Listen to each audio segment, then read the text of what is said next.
Junior hockey বিশ্বকাপের খবর জানাবো। ইতিহাস গড়ল বাংলাদেশ, প্রথমবার অংশ নিয়েই জিতল চ্যালেঞ্জার্স কাপ। স্থান নির্ধারণী ম্যাচে অস্ট্রিয়াকে ৫-৪ গোলে হারিয়ে ১৭ নম্বরে থেকে শেষ করল বাংলাদেশের যুবারা। আসরে পঞ্চম হ্যাট্রিক করলেন আমিরুল ইসলাম।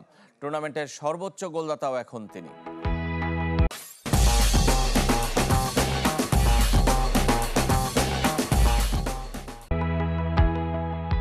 প্রথম বিশ্বকাপ স্মরণীয় হয়ে রইল বাংলাদেশের জন্য। দেশের হকিতেও অন্যতম সেরা অর্জন।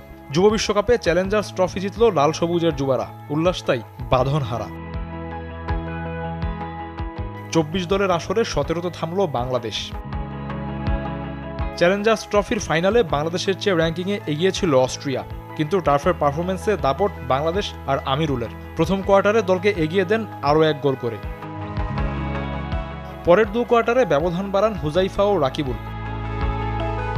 এরপর অবশ্য ব্যবধান কমায় অস্ট্রিয়া, শেষ কোয়ার্টারে ২ গোল দিয়ে খেলা জমিয়ে তোলে। তবে স্পটলাইটে বাংলাদেশের হকির হামজা খ্যাত আমিরুল পূরণ করেন আসরে নিজের পঞ্চম হ্যাট্রিক। বিশ্বকাপে বাংলাদেশ গোল করেছে ৩১টি, এর মধ্যে আমিরুলের ১৮টি। এখন পর্যন্ত টুর্নামেন্টেরও সর্বোচ্চ গোলদাতা। সম্ভাবনা আছে শেষ পর্যন্ত সেরা হওয়ার। তার নিকটতম প্রতিদ্বন্দ্বী কোরিয়ার লি মিন হ্যাওকের গোল ১১টি।